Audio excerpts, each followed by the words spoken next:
tell you the most interesting story in the world. Why a person becomes the person he becomes. Why a little boy or a little girl grows up to be the kind of person he or she becomes. Now, the estimates by the experts in this field are that most of us are using somewhere around 5% of our real potential. Some experts say as little as 1%. It means that we're only giving about 5% of ourselves to what we're doing, to our days, our work, our families, everyone we know, our entire environment. But it also means that we're only experiencing 5% of the fun, 5% of the joy, 5% of the rewards we could be knowing, or less. All the experts are agreed that in each of us, there are deep reservoirs of ability, even genius, that we habitually fail to use. Why? We know that most people desire by nature to succeed. But what is success? What is this word that has become so famous in the world? What does it mean? Most people don't know what success is all about. And since they don't know what it's about, they really don't know where to look for it. Success is really nothing more than the progressive realization of a worthy ideal. This means that any person who knows what he's doing and where he's going is a success. Any person with a goal toward which he's working is a successful person. This means that the boy in high school who's working toward a diploma, or the boy in college toward a degree, is just as successful as any human being on earth, because he knows what he's doing, why he's getting up in the morning, and where he's going. But conversely, if a person doesn't know what he's working toward, what it is he wants, doesn't have a goal toward which he's working, then he must, at least by this definition, be called unsuccessful. Why isn't then, with this simple definition, why isn't everyone successful? Should be easy. Yet surveys indicate that 19 out of 20, 95% at least, are not. In fact, a survey one time asked thousands of working men why they got up in the morning and went to work, and 19 out of 20 didn't know. 19 out of 20 working people didn't have the foggiest notion of why they got up in the morning and went to work. Under closer questioning, they said, well, everybody works. Well, that would be a good reason to quit. In fact, here's a little rule of thumb you might want to remember. Whatever the great majority is doing under any given circumstance, if you do exactly the opposite, you'll probably never make another mistake as long as you live. Just something to keep in the back of your mind. The problem with most people is that they're playing the world's most unrewarding game. And the name of the game is follow the follower. There's a story about a small town in which there was a jewelry store, and like all jewelry stores, or most jewelry stores at least, he had a big clock in his window. And every morning for years, he'd noticed a working man stop, adjust his pocket watch to the same time as the clock in the window. He'd been doing this for many years, and one morning the jeweler was out in front sweeping a sidewalk, and so he asked the man, he said, tell me, why do you adjust your watch to my big clock every morning? I've noticed you're doing that for years. The man said, well, I'm the foreman down at the big plant. He said, I want to make sure my watch is correct because I blow the quitting whistle every night at 5 o'clock. The jeweler looked at him rather strangely for a minute, and he said, well, that's funny. He said, I've been setting that big clock in the window by that quitting whistle all these years. A very logical thing, but they could have been off 6 months. It was a case of a person just going along with what he thought to be correct without checking his references. So I want to suggest that from now on out, at least we do that we check our references and ask ourselves, are the people I'm following going where I want to go? Let me tell you the story of what we might call the average young man in our society. Now, from the time this boy is born, there's only one thing on earth he can do, and that's to begin to think, act, and talk like the people by whom he's surrounded. This is all in the world he can do. But right off the bat, the odds are 95 to 5 that he's thinking, acting, and talking like the wrong group. They're wonderful people. They love him. They'd do anything in the world for him. They want him to succeed. But the odds are 95 to 5 they haven't got the answers he needs if he's to reach fulfillment as a human being, if he's to reach this success that he wants, if he's to reach into these deep reservoirs of ability and genius we know he possesses and draw out. Well, he starts in school. The most important thing to a little boy in school is to be liked by the other little boys in school. And so at this tender age, he begins to follow other little boys his same age who don't know any more than he knows and who do not necessarily have any capacity for leadership. And he does this in the first grade, and the second, and the third, and the fourth, and the fifth, and the sixth, and the seventh, and the eighth, and year after year after year, he forms himself into a composite average of other little boys his age, trying to be like them, trying to do the only thing in the world that's impossible for a human being to do, which is to be like somebody else. Now, let's say he goes all the way through school, usually goes in the military service. Again, he's caught in a vice-like grip of conformity. Now, let's say he's 25 years old, out of school, out of service. What's he going to do? As a rule, he'll go back to his hometown, unless he's married, in which case he'll go to his wife's hometown. But let's say he goes back to his own hometown. He's single. He doesn't know quite what to do. He's standing on a corner one morning, and a friend that he knew in school comes up and says, "Hi there, Charlie, what are you doing?" He says, "Nothing." He says, "Why don't you come down and work where I work? It's a pretty good place. The pay's regular. We got all kinds of fringe benefits and so on." And so he does. The odds are about, again, 95 to 5 that his first job is taken as a result of random application. On the job, without thinking about it, the most natural thing in the world for him to do is to look around, see how the other guys are doing their job, and to begin doing his the same way, assuming that what is normal for them is normal for him. No reason for this. He doesn't think about it. He just does it. Now, he has stretching in front of him 50 years or more in the golden age that man has been dreaming of since the days of ancient Greece. What's he going to do with these 50 golden years? Well, let's take a close look at him. We know that he works 40 hours a week, as a rule. 40 hours a week, which leaves him 72 hours a week when he's neither working nor sleeping. 72 free, discretionary hours each week to do with as he pleases. Now, at this point, of course, he's married. He has his little house and his little car. And this is about what he does with his free 72 hours every week. He'll do what the other fellows are doing with their free 72 hours every week, which is virtually nothing at all. On a typical day, he'll quit right on the dot, get in his little car, go to his little house, go in his little kitchen, kiss his little wife, and say, "I'm tired." They've even figured out why he says that. The experts believe that he used to hear his father say that back when men used to get tired working during the day, and he picked it up and he repeats this every night when he gets home. He bolts his little meal and then heads for the living room where he turns on his escape box. Click. Takes 15 or 20 seconds for the screen to light up, a period of time he finds interminable, but he gets through it somehow. Maybe kicks the dog or thumbs through a magazine or something. But then the screen lights up and he does too a little bit, and there in front of him he sees people in all kinds of funny old-time costumes all killing each other at a great rate. One expert has agreed that the average family can see more death and bloodshed and carnage on his television set in a week than Crassus saw when he crucified 6,000 prisoners on the southern road to Rome. But you know how those experts are. He could certainly be off one or two. But he sits there for about 5.5 or 6 hours. 25% of all free time now is spent in front of the tube, according to the latest statistics.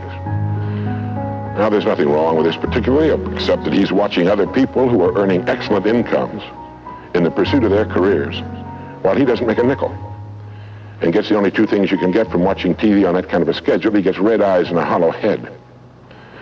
Now, this is not meant to be an indictment of television. I've got a couple of television sets at home, too. I have a couple of cars at home, too, but I don't go home at night and drive around the block for 6 hours. If there's someplace I want to go, fine. My car will take me there. If there's a great program, like a golf match or something like that, I want to see it. But he sits there for 6.5 hours until finally his wife, who's a little more practical than he is, taps him on the shoulder and she says, "Charlie, I think it's about time you went to bed. You've got to get up in the morning, go to work." And he's okay, and he shuts it off. He knows how to do that. He just shuts it off and goes to bed. Next morning he gets up and he does this all over again. He does this every day for 40 years. At the end of 40 years, he's retired, which always kind of catches him by surprise. No one's ever figured that one out either. And then he dies at 85 or 90, the way medical science is moving us along, out of sheer boredom. But what's the problem? Is there a tragedy here? Not really, if that's the way Charlie wants to spend his life, our mythical, hypothetical young man. If he wants to spend his life that way, that's his business. He lives in a free society, he can do anything with it he wants. But there's a terrible tragedy here if he's living that way because of the total lack of a decision. If he's living that way simply because he's still doing what he was doing in the first and second grade, and that's going along with the fellows up and down the block on the unspoken assumption that they know how to live, then there's a real tragedy there, because they've never known how to live, not in all the recorded history of mankind. He never finds out who he is. He never reaches into the deep depths of his abilities, his talents. He never learns that he can have just about anything he wants in the world, that he can call his own shots, tell his own fortune. And it's kind of a pity. Well, what's needed? Well, what's needed, I think, is a checklist, like an airplane pilot uses. I think that living successfully is as important as flying an airplane. And here are some of the things that I think should be on that checklist that could help this man live a more meaningful, more interesting, more exciting, more enjoyable life. The first thing that he ought to have on his checklist, in my opinion, is the word a goal.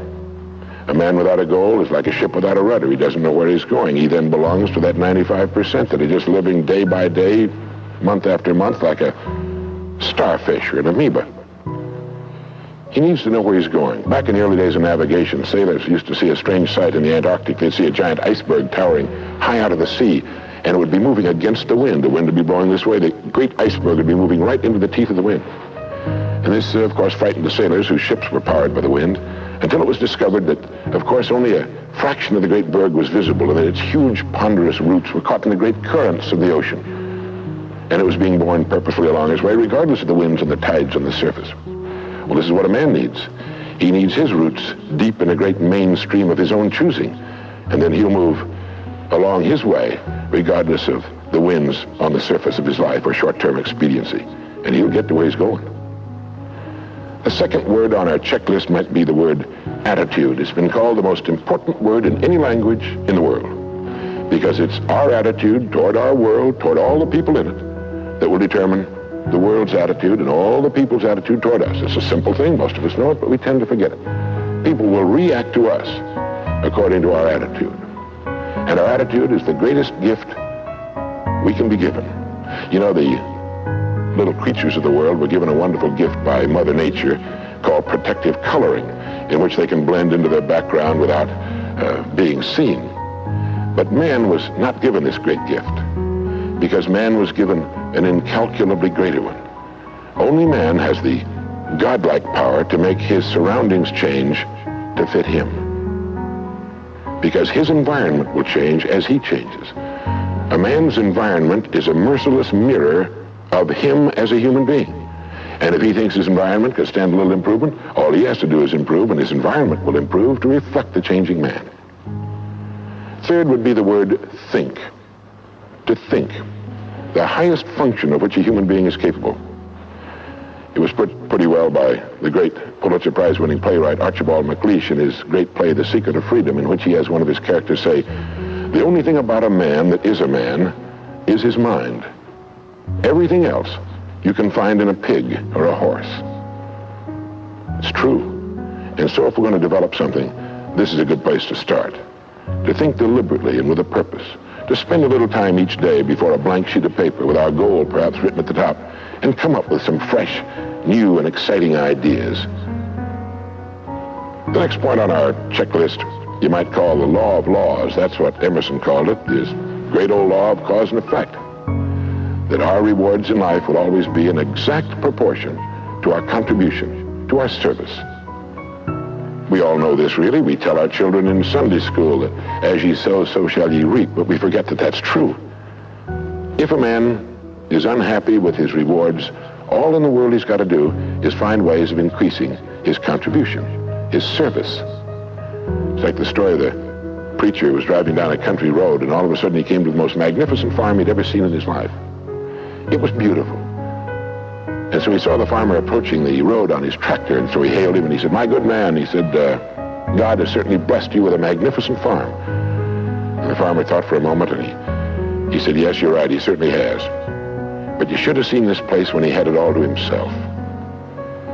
And the preacher had his sermon for the next Sunday. He realized that all the farmers up and down that road had been given the same land, but one man had made something great out of it. Well, all of us are given the same land. We're given a human life, and each of us can make something great out of it too if we want to. The next point might be simply the word truth. Since everything we do has an equal and opposite reaction, unless what we're doing is based on truth, we're building on sand, and it can't stand. The next point would be R&D, research and development. None of us would want to work for a company or invest our money in a company that didn't have a very viable research and development department, that is, pumping a good percentage of its profits back into research and development because its future depends on it. But so does a man's.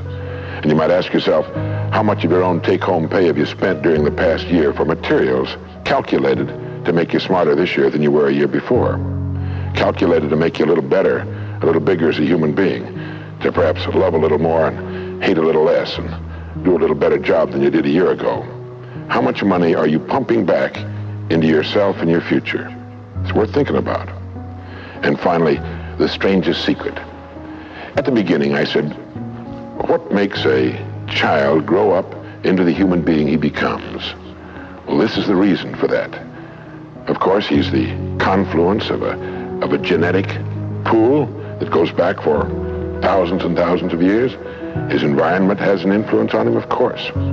But what makes him become the person he becomes is that he becomes what he thinks about most of the time.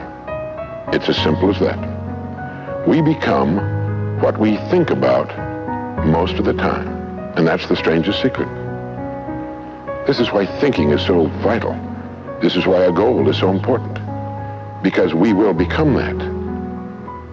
This is why people who set goals achieve them. The trouble with men is not in achieving their goals. They do that. It's in establishing them. Well, that's about it. I think it's good to remember that if we just go along with the crowd, we won't wind up with much more than the wish that we could do it all over again, and as far as we know, you can't. If we want to amount to anything as individuals, we need individual goals, individual thinking, individual actions, and we must never conform to the big group. We must love them, we must help them, we must serve them, because our whole success will depend on our ability to do these things. But never lose our own individuality and our identity by permitting ourselves to become submerged in what has historically proved itself to be little more than a suffocating sea of indirection and purposelessness. If we want to emulate someone, fine, but let's be choosy in whose steps we follow. It's the only life we've got. And remember to think. Imagination is everything, and we can become what we can imagine. If you find yourself getting depressed and down at the mouth, as we all get once in a while, you might want to remember this quotation by Dean Briggs. He said, "Do your work. Not just your work and no more, but a little more for the lavishing's sake. That little more which is worth all the rest. And if you suffer as you must, and if you doubt as you must, do your work. Put your heart into it, and the sky will clear. And then out of your very doubt and suffering will be born the supreme joy of life."